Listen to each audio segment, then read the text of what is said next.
So we're talking about Lucy Letby again. Lucy Letby, the whole case is based on theory. There is no direct evidence at all within the case. There's no forensics. There's no forensic evidence. There's no CCTV.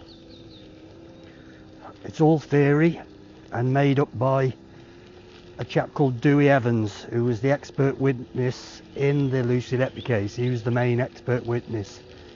In fact, I think he was the only expert witness. Now,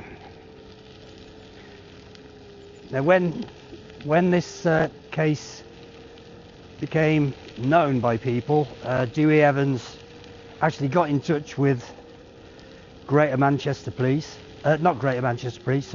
Police, and he said to them, "Oh, this is my kind of case." He was actually a paediatrician for so many years, and he was not a neonatologist. But within 20 minutes of looking at the evidence, 20 minutes this was, he saw harm was done to the babies, or so he was saying, harm was done to the babies. So, yeah. Now, Evans had been retired for 15 years, and so he wasn't even working in healthcare at the time. He's actually a retired. Yeah, Dewey Evans had been retired. Had been retired for 15 years. Dr. Sue Lee said that Dewey Evans had completely misinterpreted, completely misused his paper on air embolism, because quite a few of the cases that Dewey Evans said that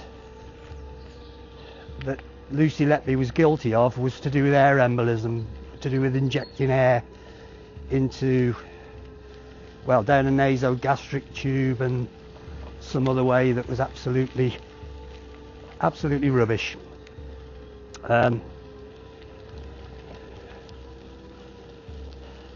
All the failures on the unit at the Countess of Chester were blamed on Lucy. Now, this was a poorly run, failing unit that was a level 2. There are 3 levels. There's level 1, which is just normal babies, level 2, which is pretty poorly babies, and then level 3, which is quite serious serious illness babies. Now, what was happening with the Countess of Chester was they were bringing level 3 babies into a level 2 unit, which couldn't actually cope with the, well, it couldn't cope with what was going on the unit. It couldn't cope with the actual severity of the illnesses that the babies had. And there was also a couple of consultants there who blamed Lucy for everything basically that happened on the unit, and they were the terrible twosome Dr. Breary and Dr. Jayaram. Yep. Hello, beautiful day.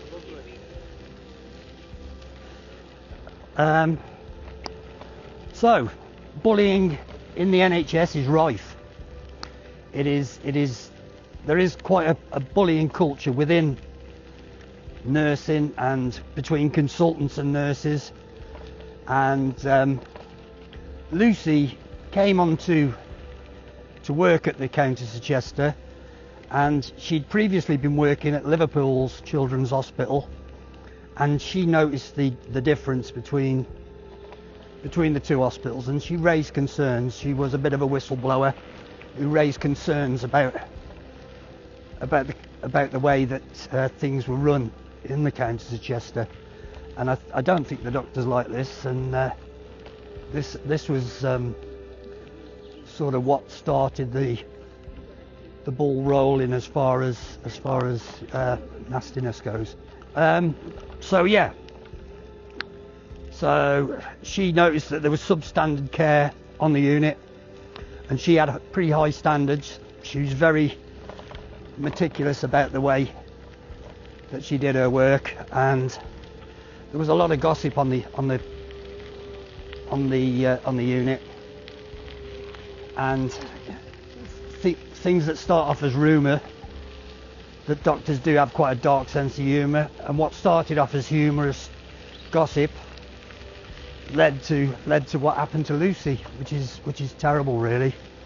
The trial itself cost £4 million. £1.5 million was for the defence, and £2.5 million was for the prosecution, so £4 million altogether.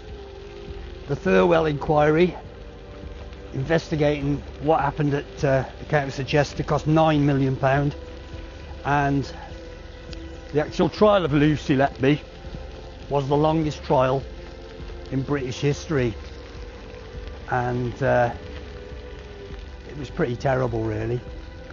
Thank you. And here we are again, back at the top of